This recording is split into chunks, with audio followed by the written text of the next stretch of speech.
En fait, c'est complètement... je m'étais préparé, j'avais tout un message prévu, mais le Seigneur m'a dit que ce n'est pas ça. Donc là même, j'avais demandé qu'on affiche quelque chose, mais on va juste oublier cela. On va juste aller selon la direction du Seigneur. Amen. Gloire au Seigneur. Et même le titre, je n'ai même pas de titre. Donc, pour faire grâce au frère Yannick, là, il peut donner le titre, peut-être Psaume 118. Amen. Psaume 118.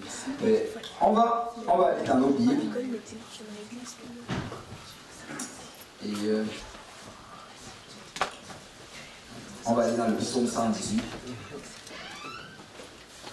Et on va lire un seul passage des Écritures. Après cela, je vais partager ce que le Seigneur me met à cœur. Et j'ai la foi que ça ne va pas être très long. Et ensuite, on va louer le Seigneur et après on va démarcher. Amen. Donc, Psaume 118, et on va aller au verset 21. En fait, non, le verset 22, désolé. Dans ma Bible, ça ne marque pas le 22, mais c'est le verset 22. Et la Bible dit, la pierre qu'ont rejeté ceux qui bâtissaient est devenue la principale de l'âme. La pierre qu'ont rejeté ceux qui bâtissaient est devenue la principale de l'âme. Alléluia. Et nous allons parler sur cela aujourd'hui, nous allons parler sur cette pierre.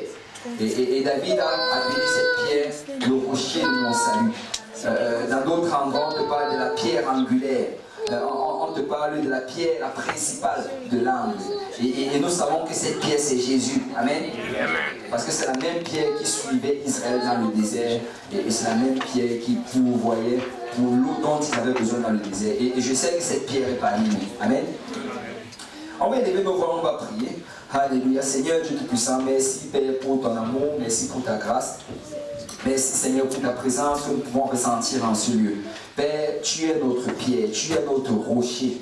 C'est sur toi que nous nous appuyons et c'est en toi que nous comptons. Père, nous n'avons pas assez d'habilité, Seigneur, ni assez de talent.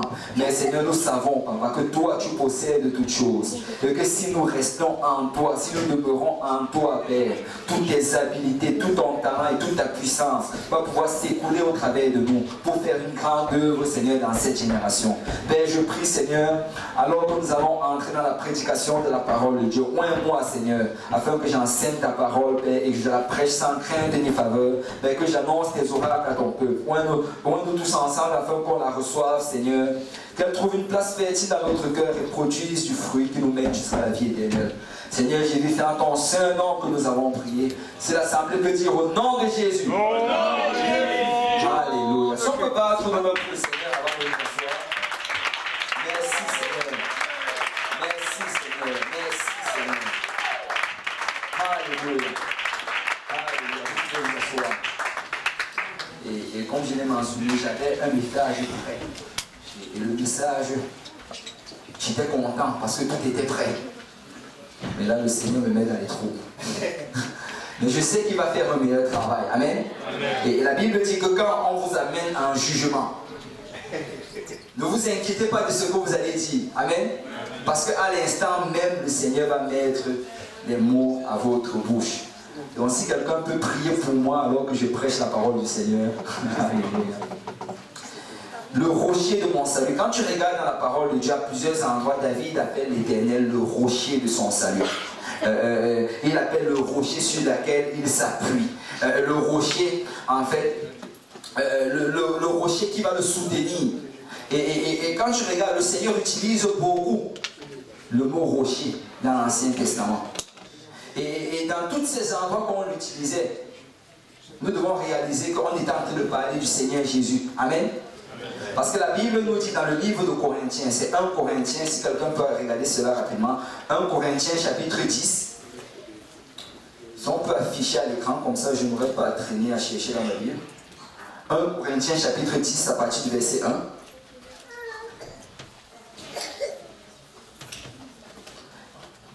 C'est ça, il dit, frère, je ne veux pas que vous ignoriez que vos pères ont tous été sous la nuée et qu'ils ont tous passé au travers de la mer. Qu'ils ont tous été baptisés en Moïse dans la nuée et dans la mer. En fait, qu'est-ce que Paul est en train de dire ici? il est en train de dire que les Juifs, les Israéliens, quand ils sont sortis de l'Égypte, c'était symbolique à notre sortie de notre vie passée, notre sortie du monde. Il dit que pour sortir de l'Égypte, il a fallu d'abord qu'ils mettent le sang devant la porte. Ça représente la repentance. Ça représente le sang de Jésus-Christ. La deuxième chose, ils devaient passer au travers de la mer. Et il dit que ça, c'est vraiment comme s'ils étaient baptisés en Moïse quand ils traversaient la mer, comme s'ils étaient dans l'eau. Et par la suite, il dit qu'ils ont été baptisés également en la nuée. La nuée, en fait, c'était ce grand nuage qui marchait devant eux. Pendant la journée, c'était un nuage et pendant la nuit, c'était une colonne de feu. Donc, ils ont expérimenté la repentance. Le baptême d'eau, ils ont expérimenté le baptême du Saint-Esprit. Et quand Paul mentionne cela, il ne le fait pas juste à la légère. Il le fait justement pour qu'on comprenne que pour être sauvé, pour pouvoir entrer dans l'alliance du Seigneur, ça prend la repentance, ça prend le baptême d'eau au nom de Jésus pour le pardon de nos péchés, et ça prend le don du Saint-Esprit. C'est ça qui nous fait rentrer dans l'alliance. Amen. Et après avoir dit cela, si tu continues le verset 3, et qu'ils ont tous mangé le même aliment spirituel, ils mangeaient la manne, le Seigneur les nourrissait de manne. Prochain verset, et qu'ils ont tous bu le même breuvage spirituel, car ils buvaient à un rocher spirituel qui les suivait, et ce rocher était Christ. Donc le gros rocher qui était derrière les enfants d'Israël, qui les suivait partout alors qu'ils marchaient. Je ne sais pas pour vous, mais moi je trouve c'est étrange. Vous êtes en train de marcher pour obtenir un gros rocher qui avance aussi. Vous faites 2 pas, ça avance. Et moi je trouve c'est étrange, mais la Bible dit que ce gros rocher les suivait. Et tu sais quoi? Le but de ce rocher, c'est parce qu'il n'y avait pas d'eau dans le désert. Et dans ce rocher, il y avait de l'eau. Et je vais dire à quelqu'un aujourd'hui, si tu marches avec le Seigneur Jésus, tu auras toujours de l'eau. Si tu continues à avancer, tu ne vas jamais manquer de force. Tu ne vas jamais manquer d'énergie. Mais assure-toi de demeurer dans le Seigneur. Parce que c'est lui qui possède cette énergie. Et on me dit que le rocher, c'était le Seigneur. Et tu sais, plusieurs fois, quand ils avaient soif, ils allaient se retourner vers le rocher. Et une fois, ils étaient en train... Tu sais, quand tu as soif, quand tu traverses des situations difficiles, ne te plains pas, ne te lamente pas, tourne-toi vers le rocher. Tourne-toi vers le rocher. Parce qu'une fois, ils étaient en train de se plaindre, de critiquer. Et là, le Seigneur a dit à Moïse, mais qu'est-ce qu'ils font? Va parler au rocher. Mais ce jour-là, Moïse, l'homme le plus patient, l'homme le plus doux, l'homme le plus humble qui ait jamais existé, ce jour-là, il était frustré même par leur comportement. Et au lieu de parler au rocher, il a frappé le rocher. Et à cause de ça, il n'est pas entré à la terre promise. Tu sais, quand c'est difficile, parle au rocher. Parle au rocher. Tu n'as pas besoin de critiquer. Tu n'as pas besoin de te plaindre, tu n'as pas besoin de te lamenter, juste parle au rocher. J'ai appris quelque chose depuis que je sais le Seigneur. En fait, à un certain moment, je commençais à faire cette prière. Seigneur, j'ai l'impression que je suis impliqué dans trop de choses. J'ai l'impression que tous les jours, je suis en train de faire quelque chose. Et tu m'appelles trop à prêcher. Et j'ai commencé à pointer les choses. J'ai dit, Seigneur, est-ce que j'ai assez d'énergie pour cela? Et là, je regardais, je me disais que peut-être le Seigneur allait me dire, comme certains entendent souvent, que non, il faut que tu commences à diminuer tes activités dans la maison de Dieu. Et beaucoup entendent cela. Mais ce n'est pas ça que le Seigneur m'a dit. Le Seigneur m'a fait comprendre que s'il m'appelle à quelque chose, il a davantage de l'énergie pour moi. Donc au lieu de prier pour qu'il réduise mon activité, je dois prier pour qu'il ajoute de l'énergie. Amen. Je dois prier pour qu'il me donne plus de force. Parce que je vais dire à quelqu'un que nous avons un rocher qui nous suit. Amen. Nous avons un rocher. Écoute, arrête de regarder à gauche et à droite comme si tu as abandonné. Le rocher est là. Et si tu élèves ta voix vers lui, si tu invoques le Seigneur, il va te rencontrer. Je ne sais pas s'il y a des gens qui se rappellent de Samson, l'histoire de Samson. On dit qu'à un moment, il s'est retrouvé en bataille. Et là, il n'avait pas d'âne. Alors, il a pris une mâchoire d'âne. Et il a commencé à frapper les Philistins. Il les frappait les uns après les autres. Il les frappait. Et on dit qu'il a réussi à tuer, je crois, 1000 Philistins. Mais après avoir fait cela, il était exténué par la bataille. Alors le voilà qui était peut-être sur ses genoux ou bien même couché. Et il fait cette prière. Il dit, Seigneur, toi qui m'as donné la force d'anéantir tous ces Philistins, comment veux-tu, est-ce que tu vas me laisser maintenant là mourir de soif? J'ai comme un chien en fait, je mourir de soif, alors que tu m'as donné la force de vaincre tous ces Philistins. Et la Bible dit que quand Samson a fait cette prière, le rocher sur lequel il s'appuyait a été brisé et l'eau est sortie du rocher. Amen. C'est quand c'est difficile, parle au rocher. Alléluia. Quand c'est difficile, invoque le Seigneur parce qu'il a assez de force pour t'en donner. Amen. Amen. Et arrêtons de croire que nous sommes abandonnés. Arrêtons de croire que nous sommes dans ceci nous seuls. Non, le Seigneur veille sur nous. Amen. Amen. Amen. Romains chapitre 9, verset 30. Paul, dans le livre de Romains, il explique la grâce. Il explique vraiment comment le Seigneur a manifesté sa grâce. Et dans le livre et dans le chapitre 9, il commence à parler des Juifs. Et regardez, 9.30. Que dirons-nous donc? Les païens qui ne cherchaient pas la justice ont obtenu la justice qui vient de la foi. Tandis qu'Israël qui cherchait une loi de justice n'est pas parvenu à cette loi. Et vraiment dans le livre de Romains, il en parle, il dit écoutez, que la grâce est donnée par Dieu. La grâce est un don de Dieu. Nous ne pouvons faire aucune œuvre pour mériter cette grâce. Tu sais, ce n'est pas parce que tu pries beaucoup que tu as reçu la grâce de Dieu. Ce n'est pas parce que tu jeûnes souvent que tu as reçu la grâce de Dieu. Ce n'est pas parce que tu viens dans la maison de Dieu que tu as reçu. La grâce de Dieu a été donnée gratuitement, sans l'œuvre de personne. Et Paul mentionne cela. Il dit que les Juifs ne l'ont pas reçu parce qu'ils s'appuyaient sur les œuvres. Il dit, oh, nous sommes le peuple des promesses. Nous avons reçu les promesses venues d'Abraham. Le Seigneur a juré sur nous. Le Seigneur a promis qu'on allait avoir telle ou telle et telle chose. Et les Juifs s'appuyaient sur nous avons la loi. Les autres n'ont pas la loi. Nous avons la loi. Nous avons le temple. Nous avons les patriarches. Et Paul dit qu'ils s'appuyaient sur la loi. C'est pour ça qu'ils n'ont pas reçu la grâce. Parce que quand on commence à s'appuyer sur notre propre habilité, la grâce du Seigneur devient vaine. C'est si tu regardes toujours, tu dis, oh non, je ne suis pas capable de faire ceci, de faire cela, donc je ne peux pas servir le Seigneur. Écoute, tu es en train de rendre la grâce de Dieu vaine. Parce que ce n'est pas par ta force, ce n'est pas par ta puissance, mais c'est par l'Esprit du Seigneur. Amen. C'est le Seigneur qui fait. Il a dit, sans moi, vous ne pouvez rien faire. Parce que tout ce que nous allons pouvoir faire dans le Seigneur, c'est par la grâce de Dieu. Quelqu'un dise grâce. C'est dans la parole de Dieu, je crois que c'est dans le livre c'est dans des épîtres. Et Paul dit, c'est en lui que nous avons le vouloir et le faire selon sa volonté. Et je ne sais pas si quelqu'un peut vraiment essayer de saisir ce que c'est en train de dire. C'est en lui que nous avons le vouloir et le faire selon sa volonté. Ça veut dire que si tu veux faire quelque chose pour le Seigneur, c'est juste parce que Dieu l'a mis dans ton cœur. Amen. Ce n'est pas parce que nous sommes meilleurs que qui que ce soit. C'est parce que Dieu nous a mis cela dans le cœur. C'est en lui que nous avons le vouloir. Et par la suite, si tu es capable de faire cette chose, c'est parce que Dieu nous a fait grâce. C'est en lui. Et il dit selon sa volonté. C'est-à-dire les choses de Dieu.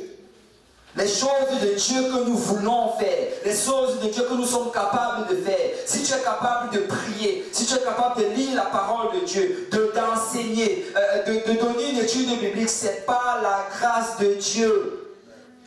Et on doit vraiment arriver à ce point où on donne tout l'honneur au Seigneur. C'est un passage qui me marque toujours dans le livre de l'Apocalypse. C'est l'endroit où les 24 vieillards qui représentaient l'Église, ils louent le Seigneur. Ils louent le Seigneur. Et après avoir loué le Seigneur, ils enlèvent leur couronne et ils jettent ça devant les pieds du Seigneur. Et après, ils continuent à louer le Seigneur. Et tu sais, les 24 vieillards avec la couronne, ça représentait l'Église qui a reçu la couronne du Seigneur. l'église, quand tu es arrivé, le Seigneur t'a dit bien fait, bon et fidèle serviteur, entre dans la joie de ton maître. Et il te donne selon ta fidélité quand tu étais sur la terre. Mais tu sais, même après qu'il t'ait donné cela, étant dans le ciel, tu vas réaliser ceci, que dans tous les cas, si j'ai réussi à y arriver, c'est par sa grâce. Je connais mes faiblesses, je connais mes manquements, mais si je suis ici, c'est par sa grâce. Je n'ai aucun mérite. Alors Seigneur, prends ta couronne. Béni soit le Seigneur. Je loue le Seigneur et j'exalte le Seigneur parce que c'est par sa grâce. Et je veux dire à quelqu'un, si tu sers encore le Seigneur, c'est par la grâce de Dieu. Amen. Si tu es dans la maison du Seigneur ce soir, c'est par la grâce de Dieu. Tu n'as rien fait pour mériter cela. Souvent on va regarder les gens de l'extérieur et dire, oh, eux là ce sont des rebelles, ce sont des gens qui vivent dans l'iniquité, le mensonge, ils sont tous pourris. Mais laisse-moi te dire que tu n'as aucune différence entre toi et eux. Aucune différence. La seule chose qui vous différencie, c'est que tu es entré dans la grâce du Seigneur. Parce que nous n'avons rien fait pour mériter ça. Amen. Et là, Paul par la suite, regarde, il commence à s'expliquer. Au verset 32. Il dit, pourquoi est-ce que c'est ainsi? Il dit, parce qu'Israël l'a cherché, non par la foi, mais comme provenant des œuvres. Et ils se sont heurtés contre la pierre d'achoppement. Selon qu'il est écrit, voici, je mets en Sion une pierre d'achoppement. Il y a un rocher de scandale, et celui qui croit en lui ne sera point confus. C'est dans l'Ancien Testament, comme j'ai dit, on parle de pierre, mais il y a deux pierres dont on parle souvent. Il y a la pierre d'achoppement, il y a la pierre angulaire. Et en fait, je ne devrais pas dire deux pierres, mais c'est la même pierre. Parce que cette pierre-là, ça va être en même temps une pierre d'achoppement. Une pierre d'achoppement, en fait, c'est une pierre à laquelle tu vas passer et tu vas pogner ton pied dessus, et après tu vas tomber peut-être. C'est une pierre d'achoppement. Mais une pierre angulaire, la pierre angulaire, en fait, c'était la pierre qu'on utilisait pour commencer à bâtir une maison. C'est avant de construire la maison, on allait d'abord prendre cette pierre, c'était une grande pierre, une solide pierre. Et on allait la prendre et la mettre un coin, le coin central. Et à partir de là, on allait mettre toutes les autres pierres de la maison. Donc Jésus peut être soit la pierre d'achoppement sur laquelle quelqu'un va tomber, soit alors la pierre angulaire sur laquelle quelqu'un va bâtir sa vie. Mais c'est la même pierre. Et regardez ceci. Ésaïe 8, verset 14. La Bible dit, et il sera un sanctuaire, mais aussi une pierre d'achoppement. On dit qu'il sera, parlant de Jésus, Jésus sera un sanctuaire, mais aussi une pierre d'achoppement, un rocher de scandale pour les deux maisons d'Israël, un filet et un piège pour les habitants de Jérusalem. En fait, Jésus va être soit un sanctuaire, soit une pierre d'achoppement. Et là, je vais m'expliquer. Comment est-ce que Jésus devient un sanctuaire? Jésus est un sanctuaire quand on décide que je sais que je ne peux pas y arriver par moi-même. Que peu importe, je sais que je ne vais pas y arriver. Et là, on commence à s'appuyer sur le Seigneur Jésus-Christ. On commence à consulter le Seigneur avant de faire n'importe quoi. C'est là qu'il devient une pierre angulaire. Tu sais, la pierre angulaire, on allait bâtir sur la base de cela. Si c'est ça que le Seigneur veut, je vais le faire. Si la parole de Dieu dit de faire ceci, je vais le faire. Si le pasteur a prêché que c'est comme ça, je vais le faire. Et c'est comme ça que tu bâtis ta vie sur le Seigneur Jésus-Christ. Bâtir sa vie sur le Seigneur, ça veut dire ne plus s'appuyer sur notre propre intelligence. C'est le monde aujourd'hui veut qu'on s'appuie sur notre intelligence et sur notre sagesse. On dit oui, mais tu es un être penseur. Écoute, moi je veux la pensée du Seigneur Jésus-Christ. Je veux la pensée qui est établie dans cette parole. Cette même pensée qui était dans celle des apôtres. Je ne veux pas me baser sur la pensée actuelle. La Bible dit qu'on ne doit pas se conformer au siècle présent, mais on doit être renouvelé dans l'intelligence.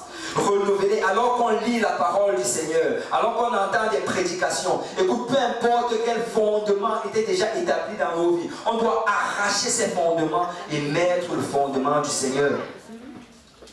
Et c'est comme ça qu'on fait du Seigneur la pierre angulaire.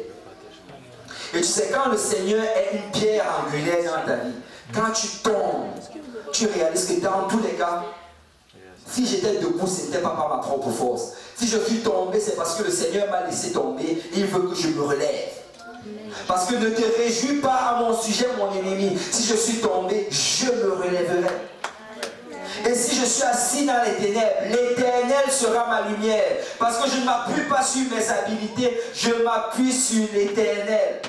Et le Seigneur veut que nous arrivions dans cette dimension-là. Tu sais, je ne sais pas, je crois que ça va aider quelqu'un. Si tu prends toujours le blanc de tout ce qui t'arrive, c'est que très rapidement, tu vas commencer à prendre le crédit de tout ce qui t'arrive. Vous savez, souvent on aime prendre le blanc comme si on était humble. Oh non, c'est de ma faute. Je suis trop faible, je suis incapable, je ne peux pas. Pasteur, tu me dis de faire ceci, je ne peux pas. Oh, je suis faible. Dans ma famille, il n'y a personne qui peut faire ça. Oh non, oubliez-moi. On aime beaucoup prendre le blanc. Et souvent, ça semble, oh, waouh, il est tellement humble. Chaque fois que je lui demande quelque chose, oh non, il est humble. Non, souvent, c'est une forme d'orgueil. Un orgueil dissimulé. Parce que si tu prends le blanc pour toutes les choses qui t'arrivent, tu sais quoi? Quand les bonnes choses vont t'arriver, tu vas prendre le crédit.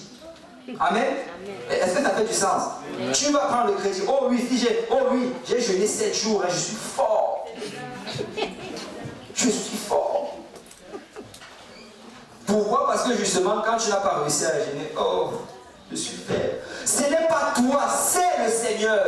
C'est Dieu qui te donne la force. C'est Dieu qui te casse. C'est Dieu qui te fortifie. Écoute, si tu ne réussis pas, relève-toi, dis Seigneur, je suis tombé, mais me voici, aide-moi encore.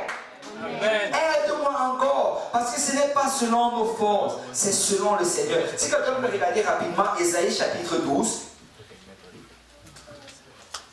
Ésaïe chapitre 12.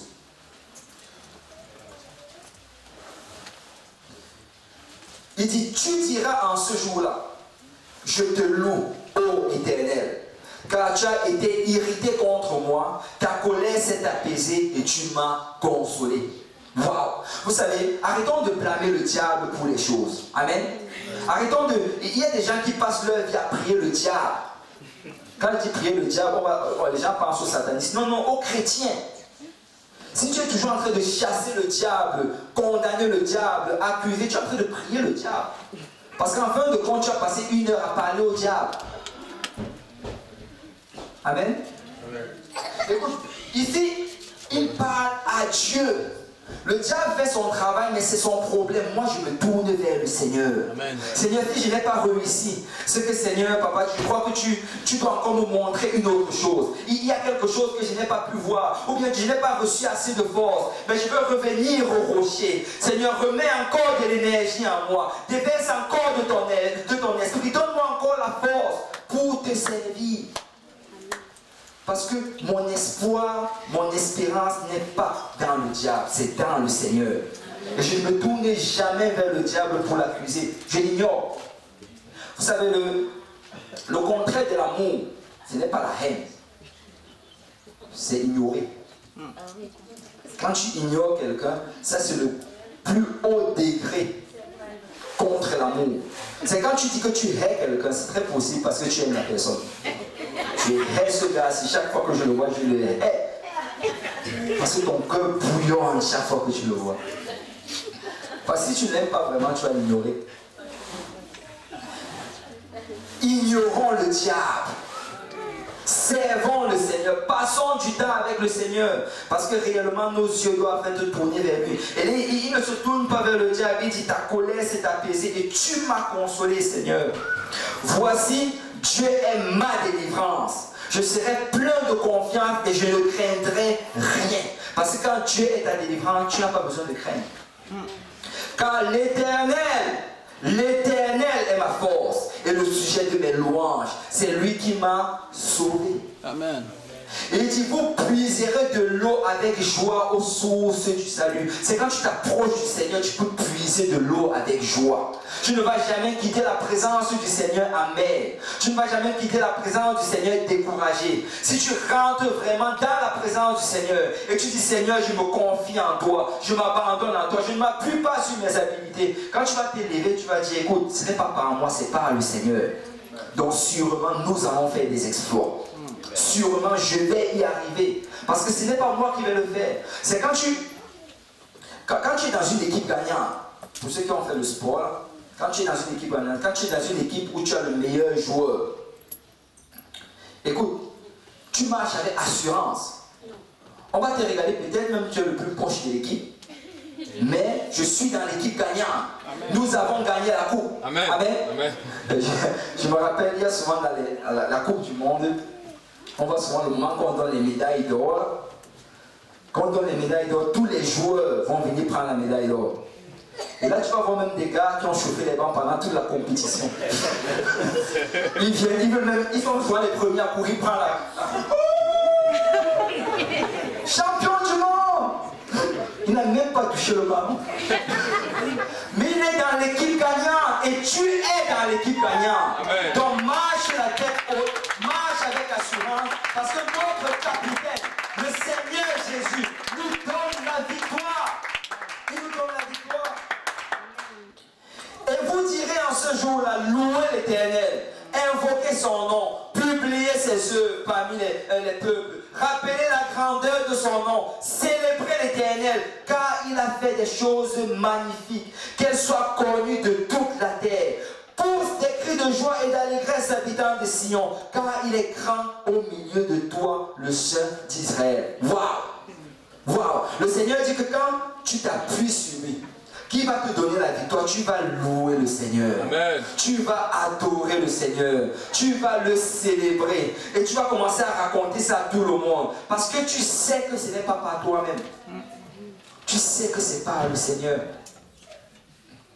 Et nous devons nous appuyer sur le Seigneur. Amen. Amen. Il est notre force. Il est le sujet de nos louanges. Et le psaume 118 qu'on a lu en introduction, on va y aller. Psaume 118, c'est un psaume particulier. Ça fait partie de ces psaumes-là que les Juifs chantent quand il y a des cérémonies comme la Pâque, par exemple. Ils vont chanter ce psaume-là. Et c'est un psaume particulier. Et c'est un psaume prophétique. Ça parle du Seigneur Jésus. Et on va survoler cela. Et après cela, on va prier et le Seigneur va agir. Psaume 118, verset 1, la Bible dit: louez l'Éternel car il est bon, car sa miséricorde dure à toujours. Qu'Israël dise, car sa miséricorde dure à toujours. Que la maison d'Aaron dise, car sa miséricorde dure à toujours. Que J-Péniel dise, Car sa miséricorde dure à toujours. que ceux qui craignent l'Éternel disent, alléluia. Et ça, c'était un psaume, un cantique où on allait interpeller les gens à louer le Seigneur. Et ça, c'est le but vraiment derrière, c'est de les appeler, que chacun doit dire, car sa miséricorde durera toujours. Nous devons reconnaître que sa miséricorde durera toujours. Et alors qu'ils allaient faire cela, ils allaient passer dans la prochaine partie du cantique. Et là, regardez ce qu'ils vont dire au verset 5. Du sein de la détresse, j'ai invoqué l'Éternel. Alléluia. L'Éternel m'a exaucé, m'a mis au large. L'Éternel est pour moi, je ne crains rien que peuvent me faire des hommes. L'Éternel est mon secours et je me réjouis à la vue de mes ennemis. Waouh! Et là, il donne vraiment le témoignage que le Seigneur a agi. Le Seigneur m'a délivré. Le Seigneur m'a donné la victoire au milieu de mes ennemis. Et il dit: mieux vaut chercher un refuge en l'Éternel que de se confier à l'homme. Et ça, c'est vraiment, je vais le relire. Mieux vaut chercher un refuge à l'Éternel que de se confier à l'homme. Écoute, arrête de t'appuyer sur ta famille. Arrête de t'appuyer sur tes frères et tes soeurs. Ne t'appuie même pas sur le pasteur. Appuie-toi sur l'Éternel. Appuie-toi sur l'Éternel. Je n'ai pas réussi dans le passé, mais aujourd'hui je vais réussir. Parce que Dieu va m'aider. Je n'ai pas réussi à prier la semaine dernière, mais aujourd'hui je vais prier parce que Dieu va m'aider. Je n'ai pas réussi à jeûner, à lire la parole, mais aujourd'hui c'est le jour du Seigneur. Il va me donner la force de le servir. Amen. Arrêtons de regarder le passé pour que ce soit garant du futur. Écoute, chaque jour c'est le jour du Seigneur. Amen. Amen. Aujourd'hui c'est le jour du Seigneur et qu'il soit pour moi un sujet de... Parce que c'est le jour du Seigneur. C'est le jour du Seigneur. Et il commence à dire que le Seigneur a fait cela. Et toutes les nations m'ont environné. Il continue son témoignage. Au nom de l'Éternel, je l'étale en pièces. Elle m'a environné et m'a enveloppé. Au nom de l'Éternel, je l'étale en pièces. Elle m'a environné comme des abeilles.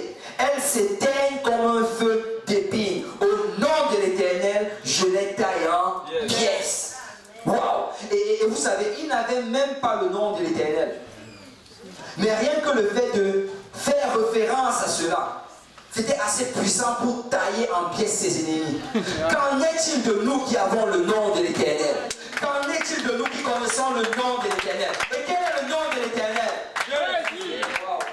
C'est comme s'il écoutait. Quel est le nom de l'Éternel? Jésus. Au nom de Jésus, je les taille en pièces. Peu importe ce qui fait face à l'église du Dieu vivant, nous nous levons au nom de Jésus-Christ et on les taille en pièces. Amen. C'est tu dois souvent te lever et te fâcher contre l'ennemi de ton âme. Tu dois souvent te lever et regarder ta vie. Si elle est comme un chaos, si tu as l'impression que ça ne va nulle part, au nom de Jésus, je taille tout en pièces. Amen. On recommence à zéro aujourd'hui. Amen. Au nom de Jésus-Christ. Il y a la puissance dans le nom de Jésus. Amen. Le si on pouvait plus utiliser ce nom. Si on pouvait, moi personnellement, moi je crois que les chrétiens devraient vraiment marcher comme dans le Far West. Amen. Et qu'ils doivent toujours avoir le nom de Jésus. Amen. Et que tu te promets, tu vois au nom de Jésus, je te au nom de Jésus, maladie, au nom de Jésus, je te perds en pièces. Au ménage, au nom de Jésus, je te perds en pièces. On doit prendre autorité dans ces choses. Parce qu'il y a la puissance dans le nom de Jésus. Je ne sais pas s'il y a quelqu'un qui peut expérimenter ces armes. Alléluia. Au nom de... Si quelqu'un peut crier au nom de Jésus. Au nom de Jésus. Au nom de Jésus. Alléluia, alléluia. Tu peux voir comment l'atmosphère change. Au nom de Jésus. Il dit, l'Éternel, verset 13, tu me poussais pour me faire tomber, mais l'Éternel m'a secouru. L'Éternel est ma force et le sujet de mes louanges, c'est lui qui m'a sauvé. Waouh! Et là, il cite le Ésaïe. En fait, Ésaïe, parce qu'Ésaïe est venu après David. Donc, Ésaïe a cité David. Mais tu sais, Ésaïe, c'est un prophète, messianique.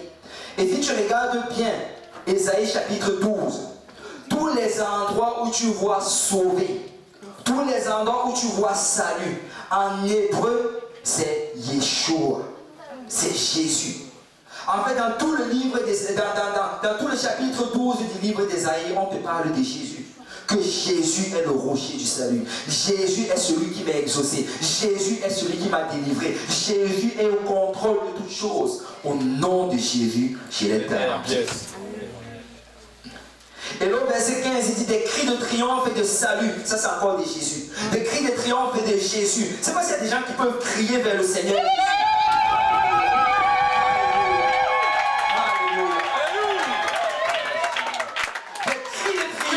Salut s'élève dans les tentes des justes. La droite de l'Éternel manifeste sa puissance. Je ne sais pas, le Seigneur vient de me révéler quelque chose. Il dit que quand des cris de Jésus s'élèvent, la droite, vous savez, la droite en fait, c'est pour représenter le lieu de puissance. La droite de l'Éternel manifeste sa puissance. C'est si tu fais face à une situation, élève le nom de Jésus-Christ. Si tu as des ennemis qui t'entourent, élève le nom de Jésus-Christ. Parce qu'à la mention de ce nom, tout genou fléchit dans les cieux, sur la terre, sous la terre, au nom de Jésus, je l'éternel en pièces. Waouh! Waouh! Même les extraterrestres. Je ne mourrai pas, je vivrai et je raconterai les œuvres de l'Éternel. Moi je vois que quand David a dit ça, il a dit avec attitude. Diable, tu veux me tuer, je ne mourrai pas. Maladie, tu veux me tuer, je ne mourrai pas. Je vais vivre au nom de Jésus-Christ. Et je vais raconter les œuvres du Seigneur. Je vais continuer à témoigner pour le Seigneur en 2018. Je vais continuer à évangéliser en 2018. Je vais aller enseigner des études de Bible. Je vais danser pour le Seigneur. Je vais chanter pour le Seigneur. Peu importe la persécution qui va se présenter, je vais servir le Seigneur. Amen. Je vais le servir. Et les chrétiens doivent vraiment agir avec attitude. Vous savez, il y a trop de choses qui essaient d'éteindre la voix des chrétiens. Et regardez, les musulmans ont même demandé à avoir un cimetière ici au Québec. Mais les chrétiens sont là, ils sont en train de se cacher à gauche et à droite. Écoute, on doit se lever. La terre appartient à l'Éternel. Amen. La terre appartient et tout ce qui y est appartient à l'Éternel. Et les chrétiens doivent marcher avec attitude, avec sachant que Dieu est au contrôle.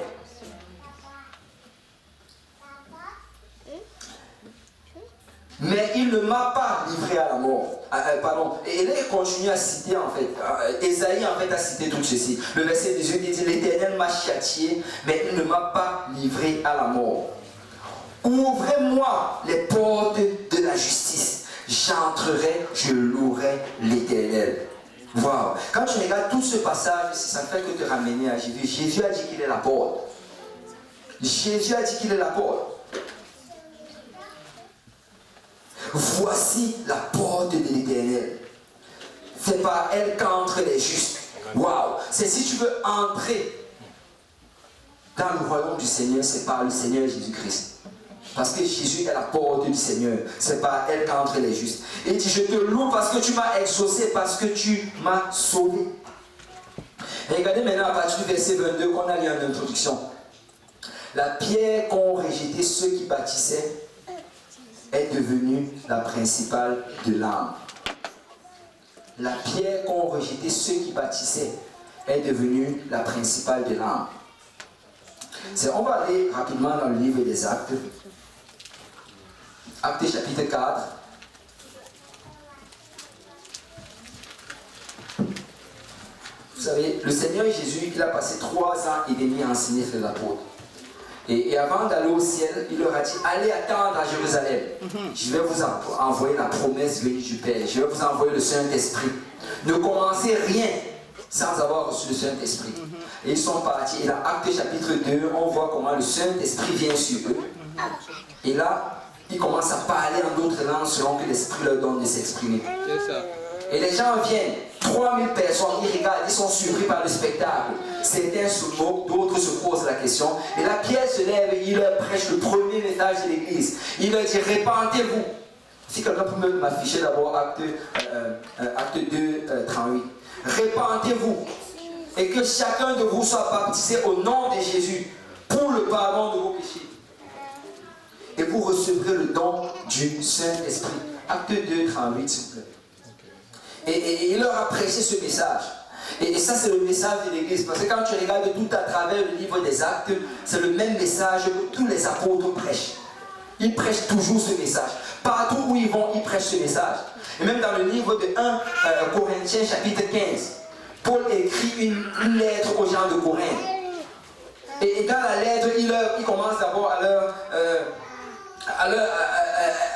un peu à les sermonter. Il commence par leur donner une petite correction. Il leur dit, vous êtes détournés des choses essentielles. Vous avez commencé à tourner vos yeux, à regarder des choses qui n'étaient pas essentielles. Vous regardez les nouvelles lunes, vous regardez les aliments que l'on mange. Mais vous avez oublié l'essentiel. Et dans 1 Corinthiens 15, il dit, je vous rappelle, frère, l'évangile que je vous ai prêché. Je vous rappelle ceci. Et je crois que c'est important. Je pensais même à ça un jour. Peut-être je vais prendre un jour un papier. Je vais écrire 1 Corinthiens 15, versets 1 à 4. Je vais envoyer ça dans toutes les églises de Montréal au pasteur. Je vous rappelle, frère, l'évangile. Je crois que je vais faire ça.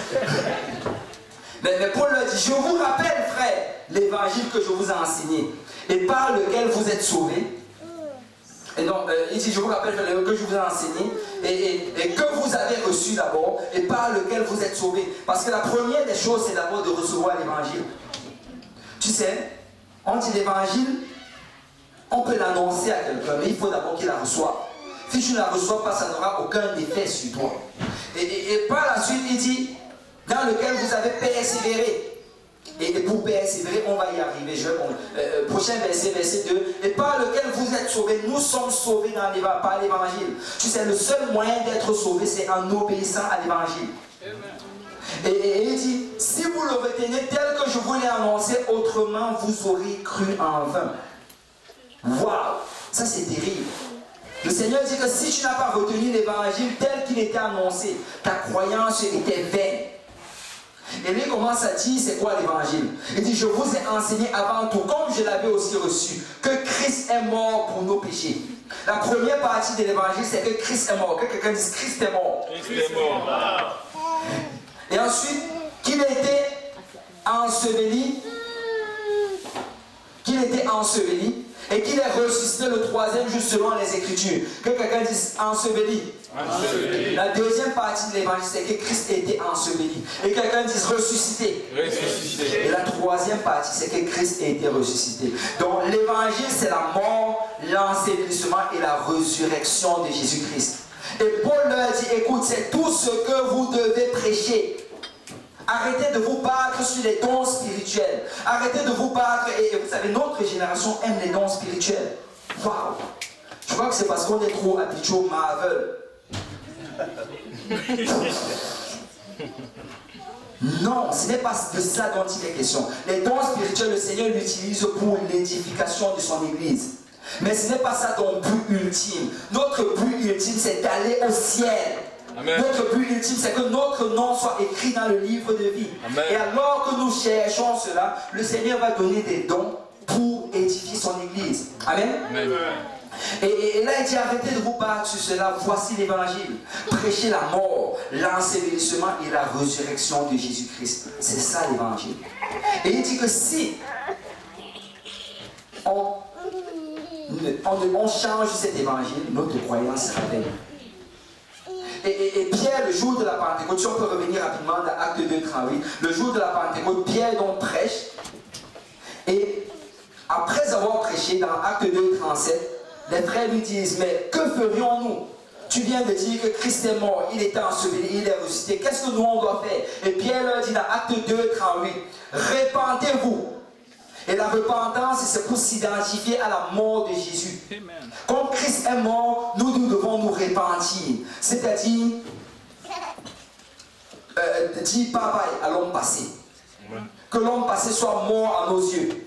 Nous sommes une nouvelle créature dans le Seigneur. En fait, la repentance a deux parties. Il y a d'abord la confession. Tu confesses, Seigneur, je reconnais que j'ai péché. Et après, maintenant, tu prends la décision devant le Seigneur de ne plus vivre dans le péché. C'est ça la repentance. Mais la deuxième partie, que chacun de vous soit baptisé au nom de Jésus-Christ pour le pardon des péchés. C'est quelqu'un qui n'a pas été baptisé au nom de Jésus, n'a pas obtenu le pardon de ses péchés. Ce n'est pas moi qui le dis, c'est la Bible. Pour. Je sais que des gens lisent cela, ils changent, ils mettent à cause. Mais la Bible dit pour. Et moi j'ai vérifié. En grec, pour, ça signifie pour. Pour n'a jamais signifié à cause dans la Bible, en grec. Pour en grec, c'est pour. Il y a un autre mot pour à cause. Et ce n'est pas ça. Amen. Amen. Donc c'est pour le pardon des péchés. Tant que quelqu'un n'a pas obéi à l'évangile, tant qu'on ne l'a pas plongé dans l'eau au nom de Jésus-Christ, ses péchés ne seront pas pardonnés. Et la Bible dit par la suite que vous recevrez le don du Saint-Esprit. Et en passant, quand on te baptise en Jésus-Christ, c'est pour s'identifier à l'ensevelissement du Seigneur Jésus. Et Paul dit dans le livre de Romains que vous avez été ensevelis avec Christ par le moyen du baptême. Parce que ça, c'est pour l'identification à l'ensevelissement. Et par la suite, le Seigneur te promet que tu vas recevoir le don du Saint-Esprit qui est l'identification à la résurrection de Christ. Donc, Christ est mort, moi je dois me repentir. Christ a été enseveli, moi je dois être baptisé au nom de Jésus pour le pardon de mes péchés. Et Christ est ressuscité et moi je dois recevoir le don du Saint-Esprit avec l'évidence de parler en d'autres langues comme dans la Bible. Amen. Amen. Amen. Wow. Est-ce qu'il y a des gens qui sont excités par l'évangile? Moi, je cherche l'évangile. C'est par l'évangile que je suis sauvé. Et pour moi, c'est le plus beau message. C'est le plus beau message. Et là, Pierre a prêché cela. Et après l'avoir prêché, 3000 personnes sont venues, ils ont baptisé 3000 personnes au nom de Jésus-Christ. Ils ont imposé les mains sur ces personnes-là, ils ont reçu le don du Saint-Esprit.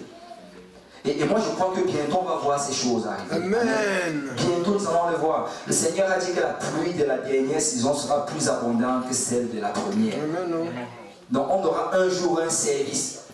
Quelque part ici, je ne sais pas si ça va être dans cette bâtisse, ou bien peut-être au stade olympique, on va avoir 3000 personnes qui vont recevoir le don du Saint-Esprit. Amen. Amen. Amen.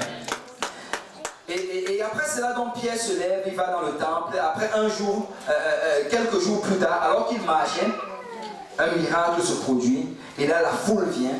Et là, on les arrête, on les amène devant le Sanhédrin. Et devant le Sanhédrin, c'est là qu'on va dans Actes chapitre 4. Et on va vraiment finir avec cela.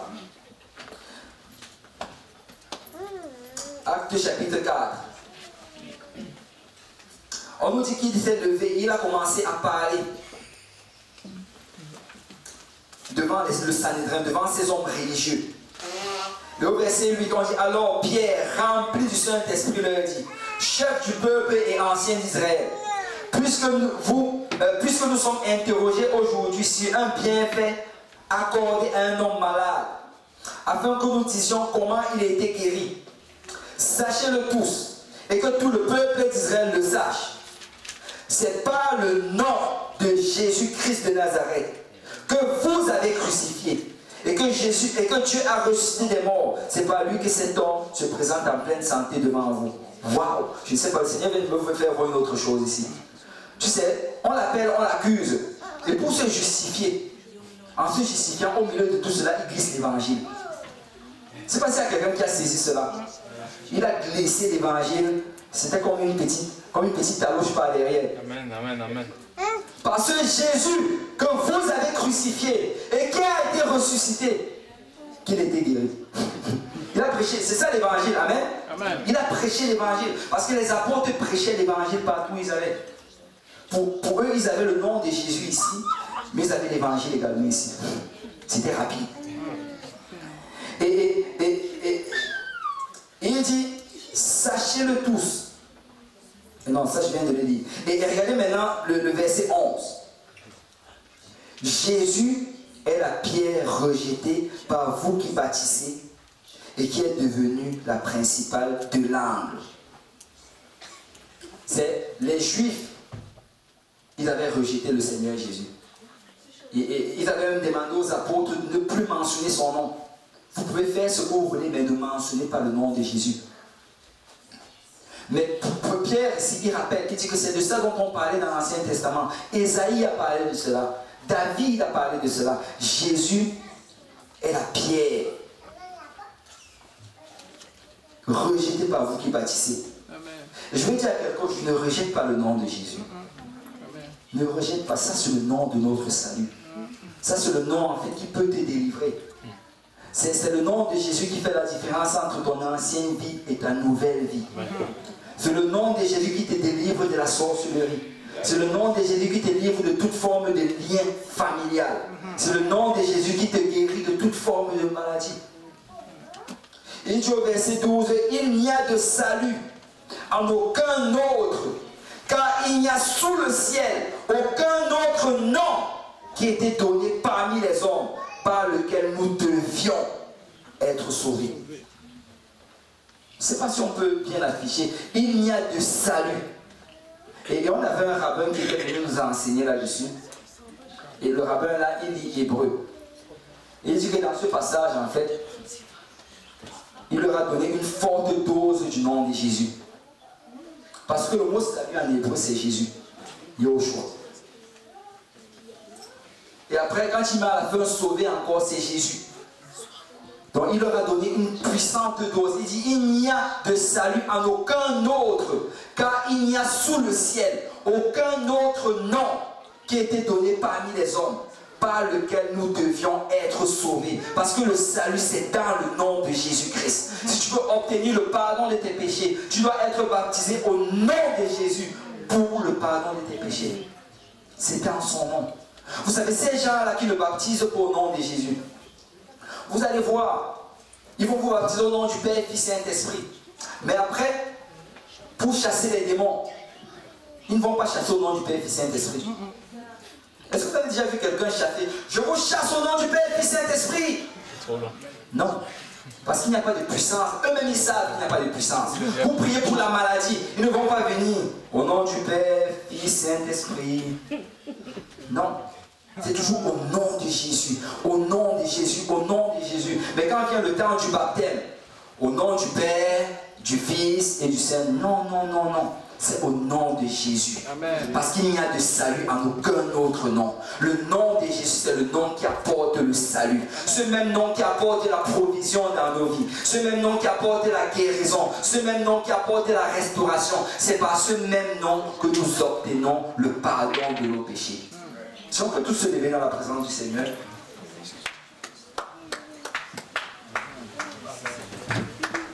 Merci Seigneur.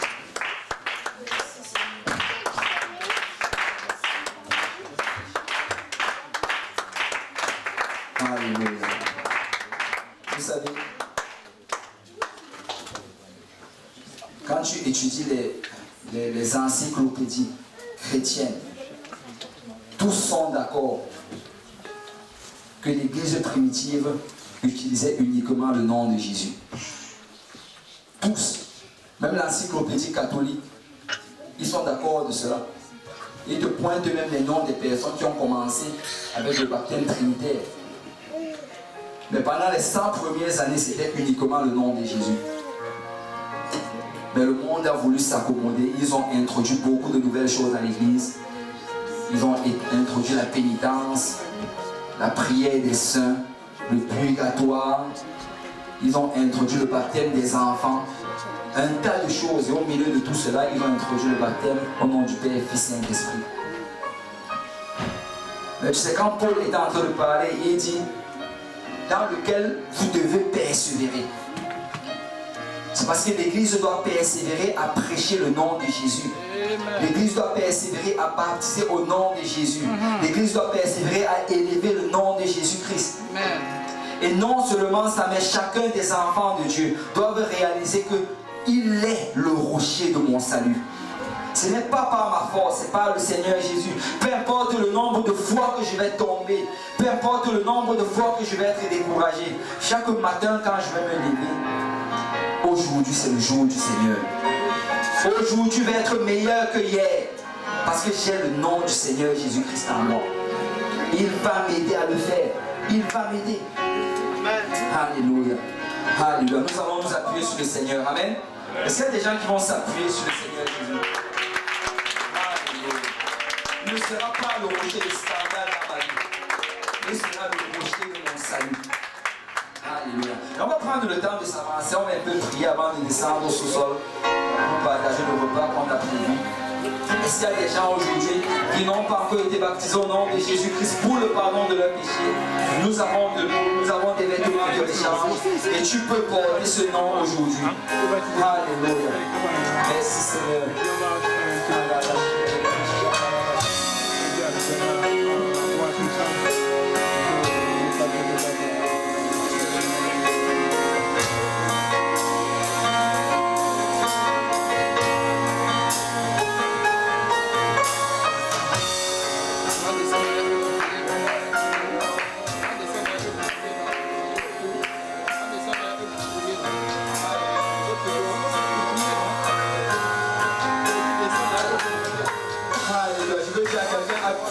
Appuie-toi sur le Seigneur. Alléluia. Appuie-toi sur le Seigneur. En 2018, appuie-toi sur le Seigneur. Alléluia. Malgré les hauts, malgré les bas, c'est lui le rocher. Ce n'est pas toi le rocher, c'est Jésus le rocher. Et c'est un rocher solide. C'est un rocher qui ne peut pas être brisé. Alléluia. Tout ce qui se frappe contre ce rocher se brise. Mais nous nous appuyons sur ce rocher. Alléluia.